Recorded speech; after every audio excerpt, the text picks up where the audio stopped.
Hey, how's it going, Samantha? Hello, how are you? I'm doing I'm good. good. I'm good. Thank you. Thank you.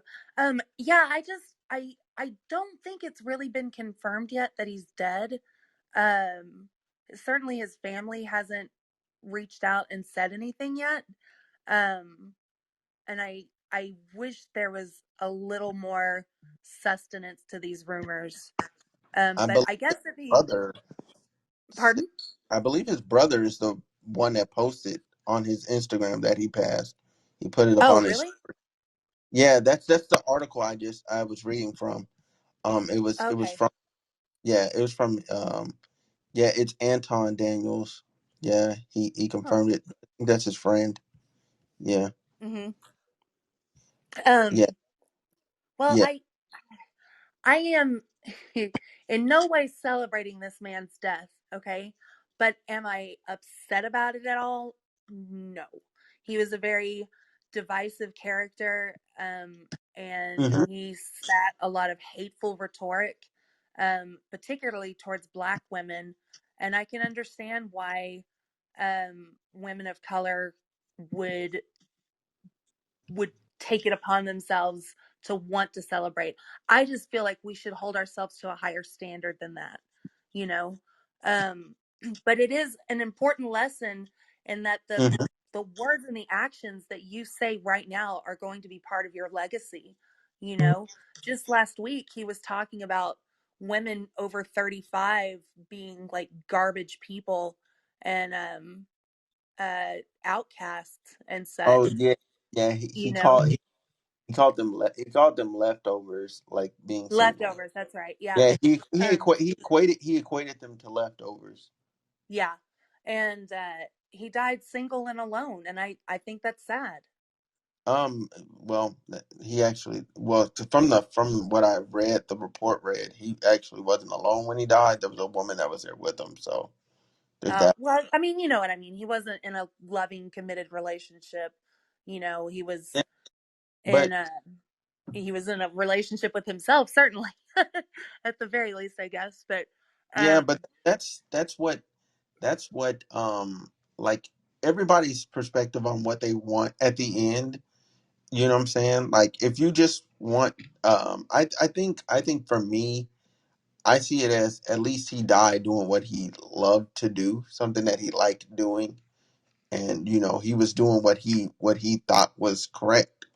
You know, um, right, and I can see how that could possibly be a narrative that you want to say, but then we have to remember that what he wanted to do was belittle women and be misogynistic and be hateful and spread this he wasn't. rhetoric that only served to um, make any progress we've made as a species just go backwards, you know?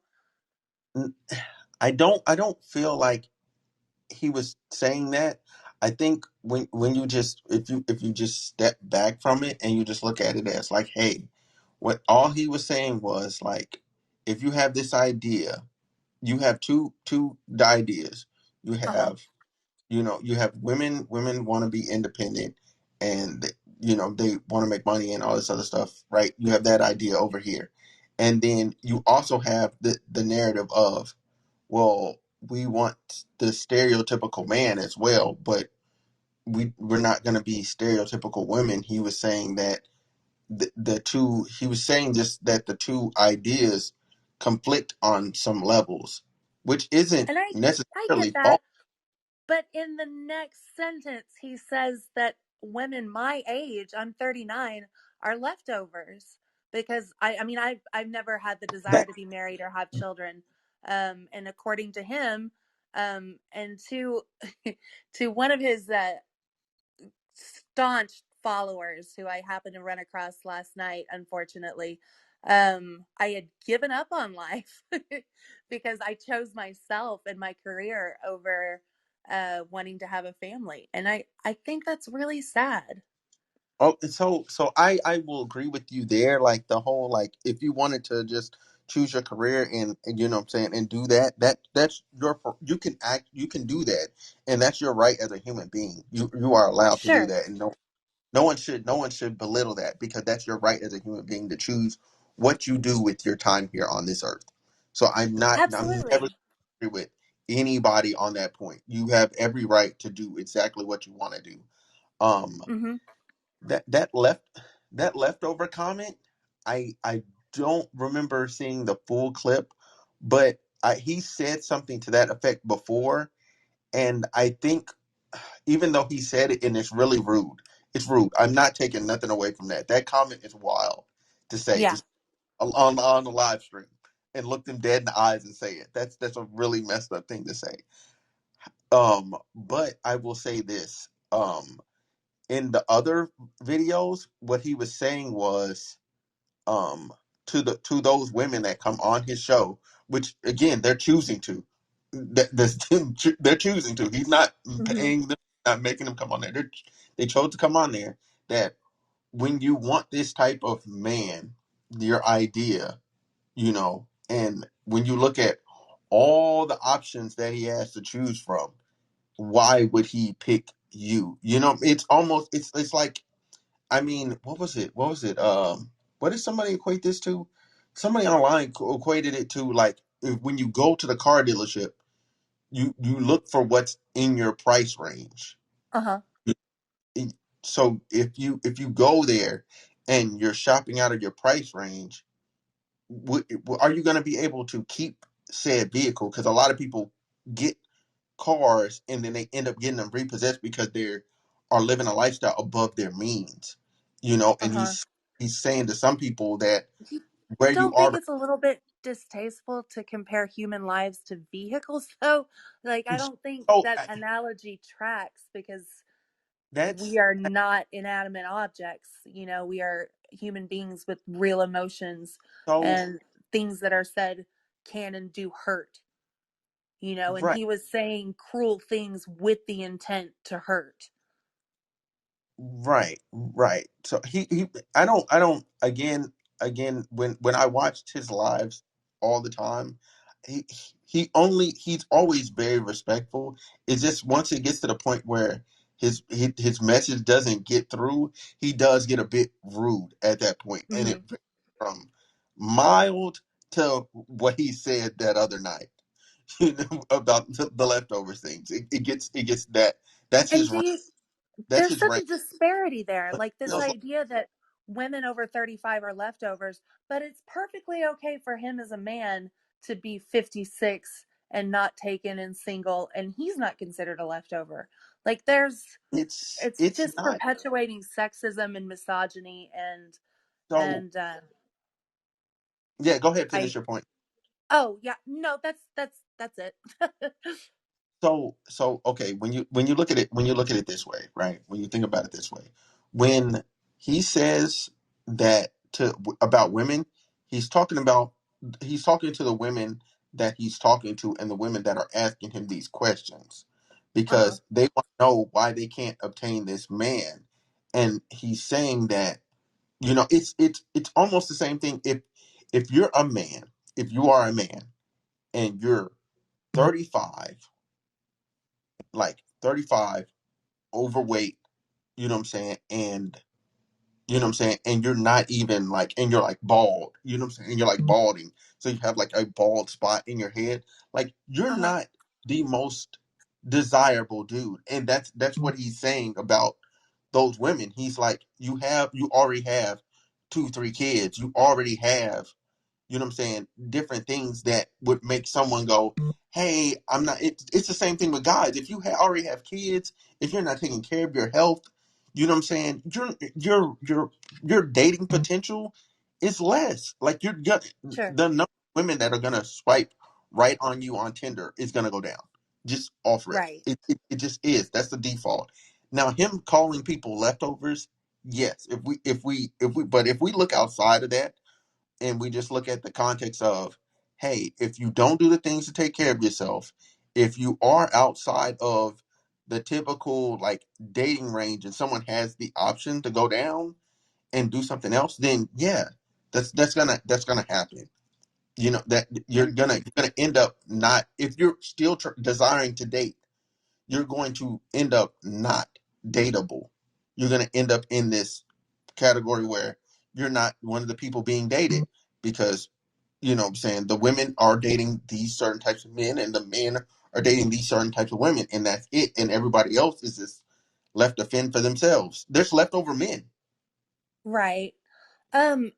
I guess that doesn't really track with me because I am not, you know, the perfect female that he envisions that he would like me to pigeonhole myself into. You know, I'm husky, I'm too tall, I'm never been married, don't have any kids. You know, I've always put my career first. And I guess I would be one of those undesirable characters according to him, but I guarantee you if I Ma'am, wanted to, I would have zero issue finding a date. Like none. I've never no, had an issue with it, you know? I agree with you. I agree with you. And that's what, and see, here's the thing. It's not about you getting a date. It's about people dating who they want to actually date. When the women go on the show and they describe who they want to date, and it's Mm-hmm. almost like they're trying to date, I don't know, like Tom Cruise or something. Like Oh yeah. it, it becomes like, yo, like, is Tom Cruise really gonna date you? Like, no. He, when you look at his options, his first string options are other celebrity women, and then you go Right. down like models, and you go down. There's other actresses, and you go down. There's all these other people. You know what I'm saying? Before it gets to you, will, come on, Mm-hmm. like, will he actually date you? And that's the same thing he's saying. He's saying when you have that, when you basically he's describing dating, the dating pool, like a pickup game. You can kind of Uh-huh. tell a pickup game of basketball. You can tell who can play basketball, kinda, and who can't, and you're gonna pick who's the best person to win with. You know, so, and people pick dating wise somebody they feel like they can win with. That Uh like, yeah, and in a very rudimentary way. I feel like it's a little bit harsh to say win with like it's a competition or something, you know. I mean, Those are just my gut reactions. Um but I I I've read so many things that put his leftover comment that like make that pale in comparison to some of the other things he said, you know, especially to women of color. And uh I just, man, like I said, I while I'm not going to celebrate his death by any stretch, and I truly honestly agree with you and your narrative about that where are we as a society where we think it's okay to celebrate someone's death because we simply didn't agree with them? hmm, You know, they were still a human being, and human empathy dictates that we at least have regard for his friends and family members who are affected by his right. passing, you know, and treat that with reverence, because that's what we do with our deceased, is we treat them with reverence. um but am I upset that he's gone and that his there will be no more new messages from him? Not particularly. Mm, yeah, yeah. I get where you're coming from there. I get where you're coming from. Um, I just don't want, because I feel like so many things just get caught up in, like, everybody sees the clips, you know what I'm saying, or you read Mm-hmm. what he said instead of like actually watching the video. Because a lot of the things that people point out, oh, he said this really bad thing, when I actually went and watched the full video, and sometimes I would sit there and just watch the different women come on. Like, I watched like 3, 4 women come on in one episode, and Uh-huh. it wasn't even that he was being rude. Like, some people were just being downright, you know what I'm saying, delusional. There's even a guy that came on there, and the guy was saying like, "Oh, I want this type of woman, and I want her with this, and I want her to do this, and blah blah blah blah." And then he asked the guy to start to describe himself, you Uh-huh. know. And then when the guy finished describing himself, he said, "Sir, like, you're not taking care of yourself. You need to take care of yourself. You're not worthy of being dated." Like, he just straight up told him straight like that. Like, he told him, That's a horrible thing to tell somebody, that just because they're not the healthiest person that they're unworthy of being dateable? That's No, that by is the a really it's harsh it's by criticism. the by the criteria that he set. The Uh-huh. woman he wanted would never want him. That's what he was saying back to him Oh, when so he he didn't said, actually use the words he's undateable? like, did he say that? I might be putting words in his mouth because I it's been a while since I watched that. But he was Okay. saying by the women that he said by the women that you want, you cannot have them at the where you are right now. Mm-hmm. You need to go work on yourself. That's what he told him to go work on himself. He said because you can't have what you're trying to get at where you. Right. Right.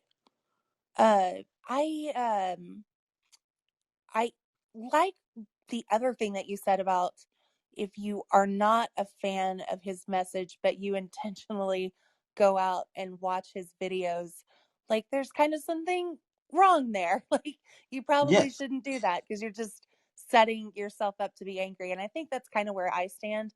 Like I read his rhetoric, and so I purposefully didn't watch his videos because I just knew they would upset me. And I I just don't have time for that, you know.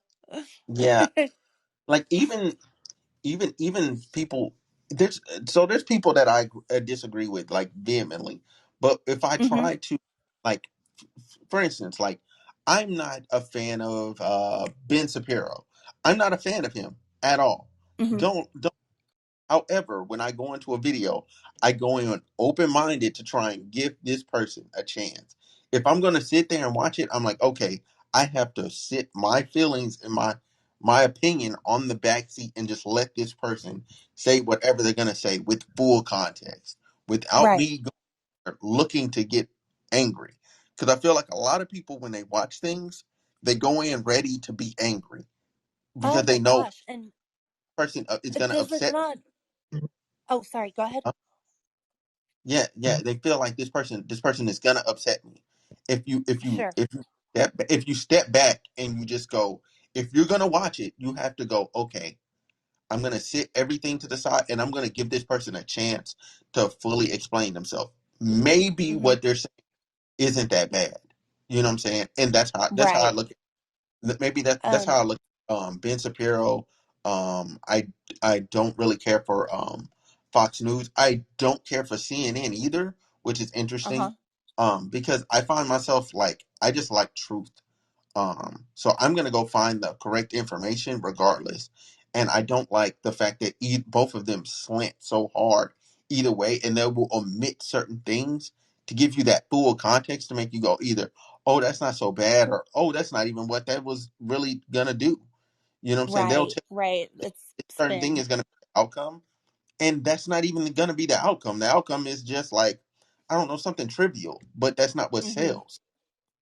Right. Right. And do you not feel that as a society we have somehow managed to unteach ourselves how to have discourse, how to calmly and respectfully come to the table with our various opinions. And even if we don't agree with each other, still respect each other as a human being and, you know, politely disagree about it, and not belittle one another and not be rude and, um, Hmm. treat people with respect, even if we don't agree with them. It's like we have this mindset now where we salivate as a society, like we're waiting for someone to upset us so that we can go rabid on that person. And I think that's a really unhealthy narrative to have, to constantly be ready and waiting for a fight like that. That's a miserable existence. Um and i I the Kevin Samuels thing is going to be a hot button issue, with people on both sides because he did have a lot of fans. Hmm. And then there's people like me who vehemently disagree with what he had to say because I believe that he said what he had to say with the intent to hurt. I don't think I think there was malice in his words that was intentional, and that's what I have an issue with. Yes, his vernacular was bad, but I could forgive that if there was no intent to hurt there. But I believe his intention was to hurt and make someone feel bad for being who they are. And therein lies my issue with the man. Um, but if if we can't have a discussion with somebody that we don't agree with, what does that say about us as a society? Right, You right, know? right. Yeah, that's Um, that's very true. So but you never watched the video, correct? right, right. Right. Okay. Okay. Okay. Maybe like not now, like 6 months from now, because his YouTube channel is going to be up in perpetuity, right? Hmm. Go to the video and try and watch it. Just try at least the segment where that happens, like the full segment with that woman. Just try and watch it. Okay, Just yeah, just try and just give it a chance. Just give it a chance, and see if okay. see if in context it it doesn't sound as bad. Because I've seen a lot of things in with today nowadays, which is a totally different topic in and of itself, with how people do titles, clickbait, and how they take pieces of quotes, and how journalism is done nowadays is so disingenuous.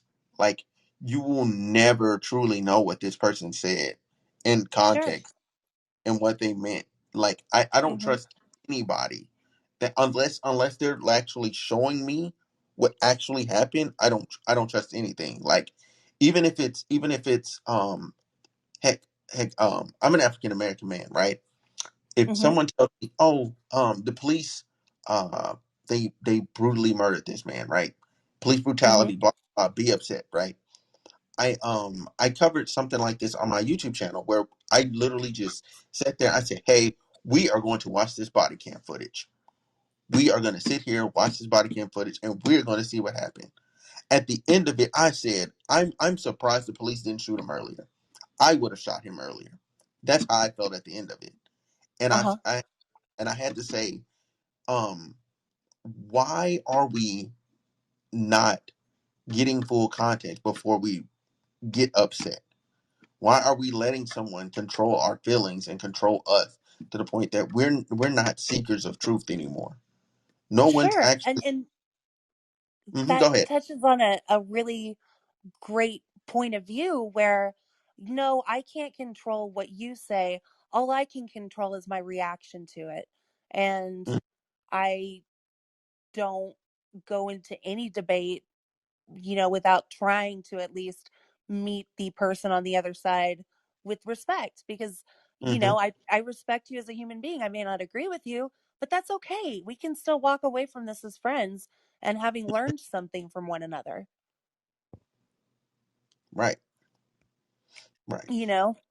But how we react to what somebody else says, uh, goes a long way. It really does. And like I said, it feels like people are just on both sides of the issue. They're just salivating, waiting for someone to come along that will fit their narrative that they can just pile all their hate and anxiety and Mm, anger onto. I guess that would be an example of cancel culture, basically. yeah, and even with that, like, cancel culture doesn't even actually work because people have such Mhm. attention spans. It doesn't. That's one, short attention spans. Two, um, the things that people want to cancel people for sometimes are just things that they said. And I'm like, okay, someone can be dumb today and they could turn around, learn, and be better tomorrow. But you're like, no, just get this person completely up out of here because they said something wrong.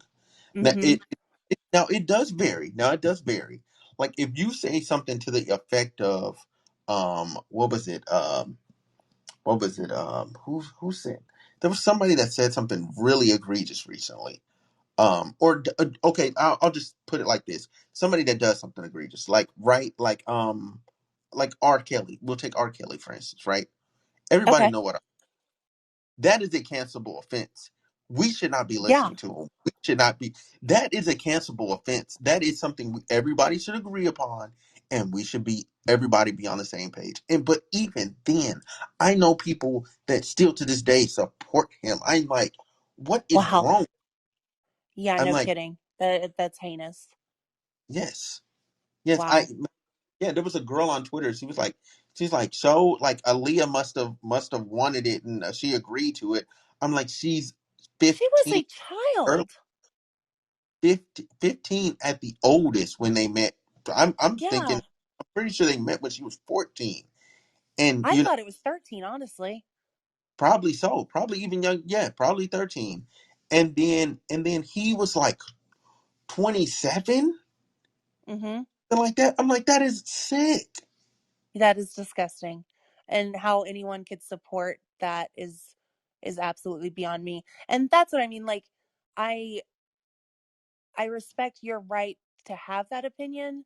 And I certainly am not going to waste my energies belittling you for having it, but I am not going to respect that particular opinion because it does nothing but perpetuate hate and violence, and it intentionally tries to hurt somebody.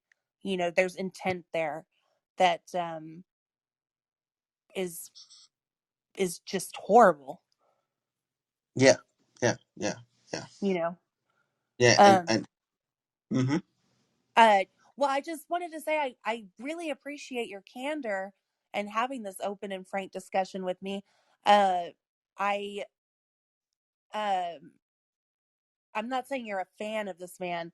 I can tell that you're well versed in his narrative, which I appreciate because hmm clearly I'm not. You know, all I've been able to glean or what I've read. Um, so I appreciate you setting me straight, and I will watch the video for sure, probably sooner rather than later, because I just kind of like to stay abreast of these things. Um, but I appreciate your vulnerability and your ability to come to the table with respect and have, you know, frank and honest discord with somebody. Um, and not make them feel like an absolute piece of human garbage because they don't right, agree with you. right.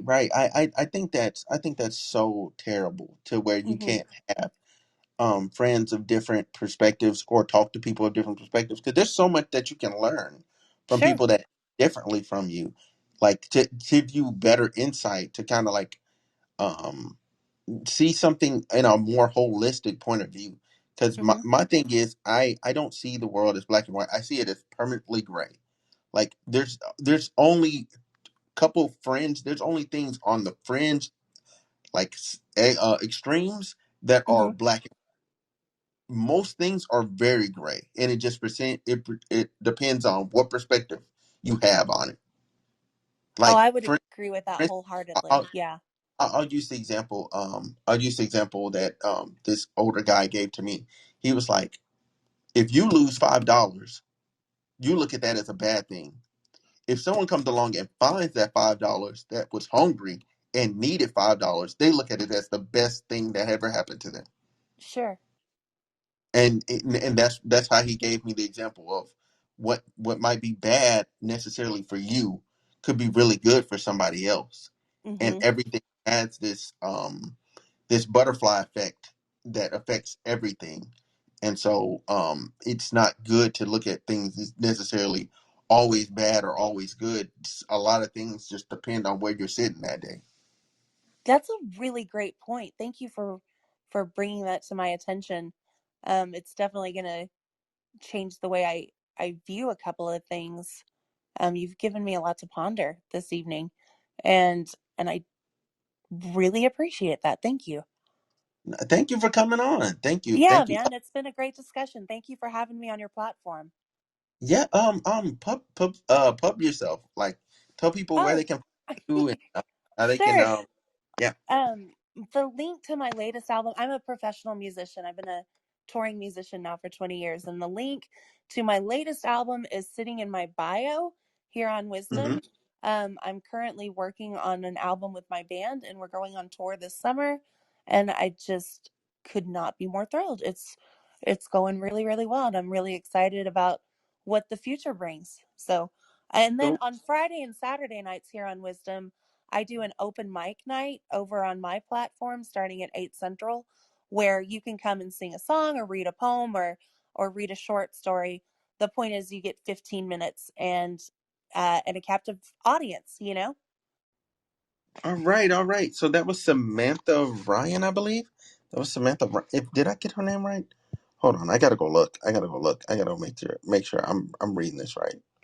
Hold on. I think I might have messed up her name. Wait a minute. Yeah, it was Samantha Ryan. Okay, so y'all, that was Samantha Ryan. Y'all make sure y'all go check out her album, and y'all go check out her open mic night that she has. I'm still gonna be here, and I'm open to more guests coming on. Thank you so much, and talk to you guys later.